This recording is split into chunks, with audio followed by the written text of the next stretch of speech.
Hey guys, welcome to another video. So today we're going to be talking about installing a switch panel. In this case, the AUXBEAM 8-gang switch, how to install it, little tips and tricks while installing it, and then obviously get it installed. So right off the start, let's start with what you're going to need. So the most important thing we're going to need is we're going to need obviously the switch panel. So it's in here. I'm going to open this up in a few minutes here so you can kind of see it. But to start with, you're going to need the switch panel, obviously. You're going to need a set of crimpers. So you're going to need a wire stripper. You might not need one, but it's always handy if you're working anything electrical. It's very handy to just have one. So I always just bring it out. Some electrical tape. Hopefully you don't need to use this. Remember, this is not replacement for heat shrink, but in case you need it, it's right here. Some self-tapping screws, a screwdriver. I'm also using a punch so I can mark where I need to drill holes. An impact, you don't need this, but I recommend it. A drill with a set of bits. A lighter or a heat gun. I'm going to use a lighter because I'm going to be kind of working far away from a plug, so I don't have anywhere to plug in my heat gun, and I don't have a 12-volt one or 24-volt one. A set of connectors. I don't really know connectors. This is the Amazon special. Everything will be in the link in the description.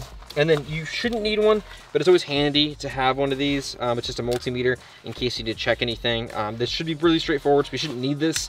But again, anything electrical, you should probably have it. And then last but not least, forgot to grab them, heat shrink. Don't buy these ones. I got these ones at Ace. They're crazy expensive and they're not the marine grade ones. So I'll drop the ones I recommend in the description. So you want to get the marine grade ones because they actually have glue inside. So as you heat shrink it, it actually melts the glue, creating a better seal. So, but yeah, that's what we need. So we're gonna go ahead and open this up and then talk about what's inside. So now let's go ahead and pop this guy open so we can talk about what's inside. So this is the 8-gang one. I've already opened it and looked at it because this is gonna be something I recommend doing. But let's get into it. So when you open it up, you're gonna be, all your stuff is here. So everything you need is in here. Your stickers, we won't worry about that until obviously it's installed. So just go ahead and put that to the side. Along with your instructions, I recommend taking a look at this because it has a lot of important info. So let's take a look at the contents. So we have our actual switch panel, we have our assembly here, and then we have our breaker right here, and then a few cables and a few things you might need in there. Here's the assembly. So this is where all of our accessories will be mounted to, and this gets mounted wherever you want. It's not watertight, so if you're going to put it in your engine bay, try to put it up high so it's away from water. Some cables, these are the ones that will connect to the battery, along with some more cables. So Allen key. This is going to be your, I think it's a jumper cable. I forget what they actually call these, but this is just so we can hop in there or tap into a fuse line, so it can turn on when the car turns on. This is the cable, nice braided cable that comes, that plugs directly into the switch panel to the assembly. And then this is the one that we're going to have to use to get into our tap line. And then here's the switch. So it's built out of some kind of like aluminum. Feels really nice for what it is. 150 bucks, honestly. This thing is, so far, it seems great. Okay, let's see what else we have in here. We have the bracket assembly. So they have two different brackets. They have a flush mount and then this mount. This is the one we'll be using today, and then I'll talk about that in a second. And then we have our breaker switch, which is, it's just a breaker. If anyone knows what a breaker is, it basically is like it's like a more hardcore fuse that you can turn on and off, unlike a fuse. And then it comes with some hardware. We're probably not going to use much of that, but important to have it. And that's really it. The only other things in here are going to be some zip ties, along with some bracketry that we're going to use for the switch assembly. Alright, so that's what's inside. So let's talk about installing it. Okay guys, so the first thing we're going to want to get into is we're going to want to locate where we're actually going to put this. So after we've gathered everything and we have everything ready to go, the next step is really going to be figuring out where we're going to mount it. So you have two things you need to, really three things you need to mount. So you need to mount your switch assembly. This would, this is kind of a bigger system, so this would go preferably in the engine bay. If you're not comfortable with it being in the engine bay, you can find somewhere maybe under a seat or something like that where you can store this. I have a toddler, so if I have it somewhere in the engine or somewhere in the cabin, she will spill something on it. Just law of attraction. And then you also have to mount this guy, which obviously this is probably the most important thing to figure out where you're going to mount it, just because obviously it needs to be somewhere convenient, but not somewhere that it can accidentally be pressed, So this is kind of a tricky thing. This is going to be more preference on you. I'll show you where I'm going to mount it and what I decided to do, but something you need to mount. And then the last thing you need to mount is this. This is very simple. You can mount this really anywhere, but this is also something else you have to figure out to mount. So So what I would recommend doing is hopping in your engine bay, hopping in your cabin, and figuring out where you're gonna mount it. So let me show you where I'm gonna mount mine. Okay guys, so a lot of people mount this differently. You either can mount it down low, you can mount it up top. I decided I'm actually gonna mount it on the GXPAM from Expedition Essentials using their bracket that came with it. So all I did basically, because these are obviously made for ram mounts, so the spacing is made for ram mount. So what I actually did is I took a ram mount, placed it on the back, and just used my punch to just mark the holes. So I'm gonna go drill this, and it'll be mounted just like this. Just like this. Obviously the switch panel will then go right on like this, and it'll be sitting right here. And I might even mount it up here. I'm not too sure exactly which one I'm gonna mount it, but I'm gonna drill or screw those holes, or drill those holes, so I can mount it somewhere on the GXPAM. But yeah, figure out where you need to mount it, and get the mounting all ready to go. And then next, we're gonna worry about actually wiring this bad boy.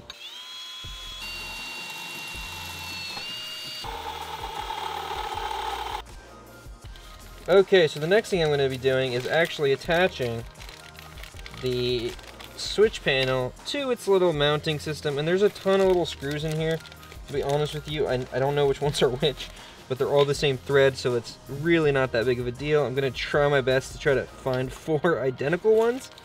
So if anyone were to look at the back of this thing, it somewhat looks cohesive. But I think I found 4 of them. I did! Okay, cool. So get rid of this one, this one.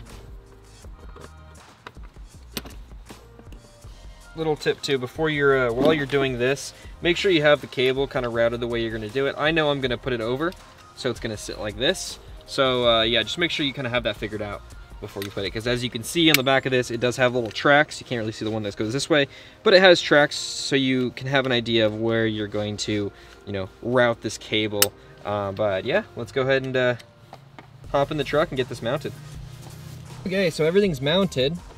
So now the fun part is I kind of got it looking where I want it to be. I think it's gonna fit there quite nice. So now I gotta take off the GXPAM and install that again, so that's fun. So change my mind, I'm actually not gonna do it the way I wanted to, because honestly I don't feel like taking my whole center area apart. So we're gonna keep it mounted there, but I'm gonna run the wire a little bit differently. So first what we're gonna do is we're actually gonna go handle the switch panel, just so we can kind of get the wire fished into the engine, or into the cabin from the engine bay. So yeah, let's go ahead and head over to the engine.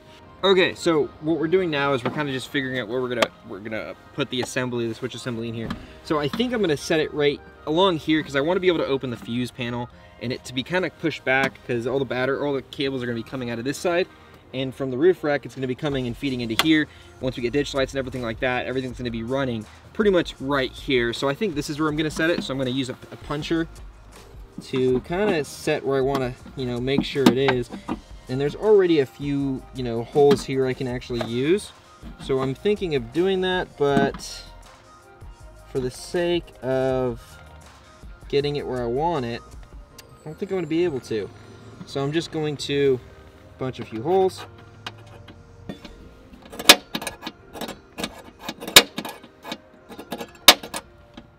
Okay, so now what we're doing after we made those punch marks, we're gonna go ahead and drill little starter holes. So when you're drilling these holes, you want to drill obviously smaller than the screw. This is really just for the screw to grab something and get a place where it can start. That's the whole point of this. It's not to make a huge indent for the screw. It's really just to kind of make a little notch so it can, whoops, so it doesn't do that. It's done. We're gonna grab your impact or your drill if you're not using an impact. And since these have, if you can see here on this bracket, you actually have these little, you know, I don't even know what you call these, channels, I guess. What these are for is so you can actually start your screw already in the metal. So what you could do is you can actually slide it up and tighten it so you can get it in there first. So we're gonna do that first.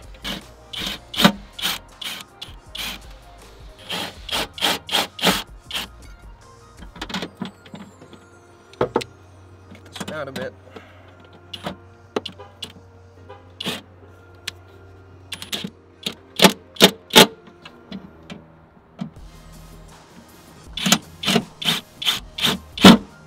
So next up is let's kind of figure out the placement of this bad boy.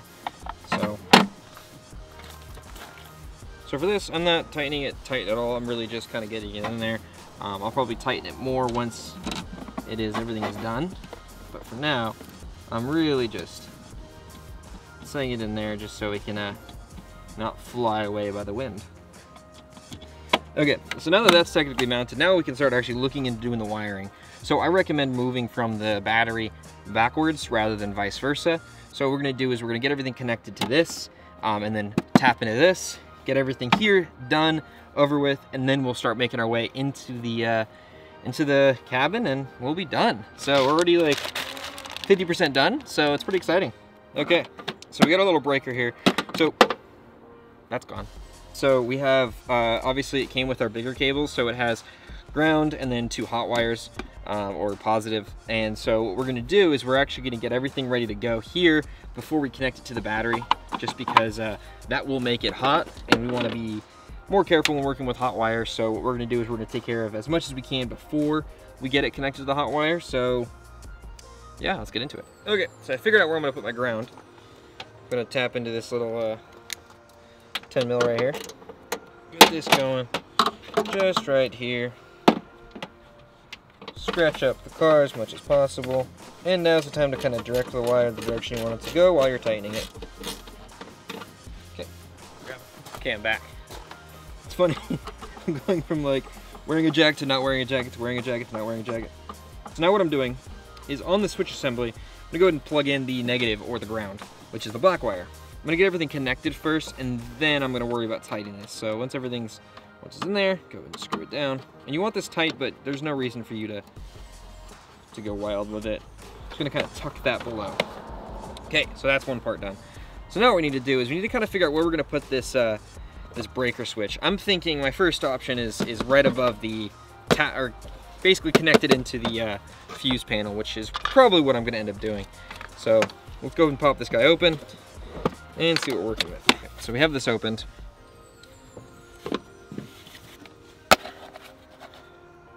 That looks pretty. The issue is I really don't want to ruin my diagram that's on the back of this. So we're gonna hold off on this. Okay, so what we're actually gonna do now is we're gonna hop into the fuse tap we need to tap into. I need it to go into the heated seat one, so let's find the heated seats. Seat heater is a 20 amp fuse. Okay, so it comes with one 5 amp fuse. Obviously it's 20 amp. It's a 20 amp fuse that you're tapping into. So I would actually just put two 20 amp fuses.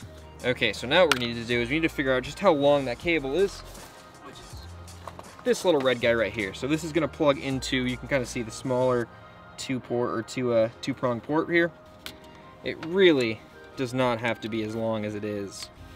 We'll cut it about here. So just make a mark with my thumb, like this. So most of these little wire splicers will have its own cutter there, or strippers will have its own little cutter there, so you can cut the wire. And these are handier than your old school one. You just kind of put it in there and you just hold it down and you lose that piece forever and you get it stripped. And then this just connects right into here. But before we do that, grab one of our handy dandy heat shrinks. So let's go ahead and stick it in there. And then once it's in there, go ahead and grab your crimpers. So your crimpers are always color coded. I don't know what that means. So it's blue, let's use blue. That makes sense to me. Just get it in there in the crimping spot. Make sure your wire is in there while you're crimping. And just let it go. So once you have a heat shrink over it, grab your lighter. Okay, grab the 2 bigger heat shrink. Never mind. If you're watching this, make sure to go to the link in my bio to get the proper heat shrink so you don't run into issues like this. So what I'm using here, I couldn't use any heat shrink because I already crimped it and I used the wrong one to start with. So what I'm using here is sort of like electrical tape. It's automotive electrical tape. So it's a fiber material versus a vinyl material. Okay, so let's go ahead and get this plugged in. This isn't actually bringing it power. What it's doing is it's basically like a switch. Make sure the switch only turns on when the car is on. So let's figure out where we're gonna mount the breaker. I'm gonna mount it right here. There you go. And I made sure to space it right so I wouldn't ruin anything here. And yeah, that's totally fine. Okay,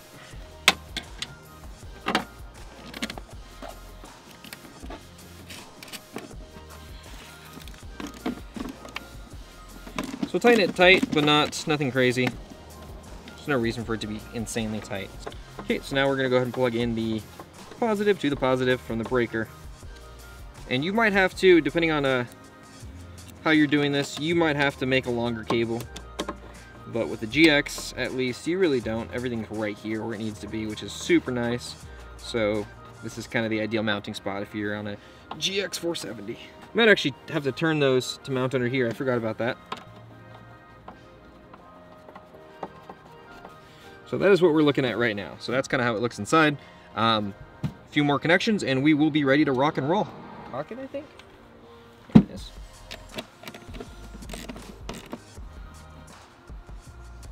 And get right in there. Okay, so that's all mounted in there.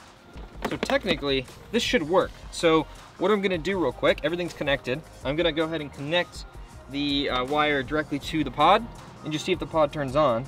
Obviously I'm not gonna route it yet, I'm just gonna go out through the hood and just see if everything turns on. So let's go hop inside. So let's, everything's connected. Obviously it's not finished. It doesn't look great. So we're gonna go ahead and, oh, look at that. Okay, so now what we're gonna do is we're gonna feed this to the firewall. So what you could use is a welding wire or welding rod or anything like that. I'm actually gonna, I found these marker flags at Ace for like $3 for like a big pack of them. It's just kind of some strong metal that can pierce right through. So I'm just gonna wrap this with some electrical tape and pierce it right through. So it took us a while to get it through the firewall. I'm gonna plug this in just to see if these turn on. So I'll be right back. Let me know if that turns on.